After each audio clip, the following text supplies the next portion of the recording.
מתכונן המקצה השני.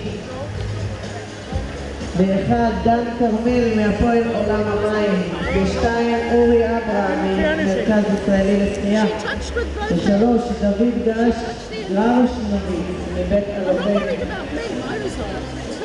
דוד שילה מבית הלוחם ירושלים, בארבע דני קוסוביצקי חברו לקבוצה, בחמש בשש יצחק זק מהפועל עולם המים, בשבע שלמה רבי מבית הלוחם ירושלים, ובשמונה יוסי דורון מהפועל עולם המים. במסלול 2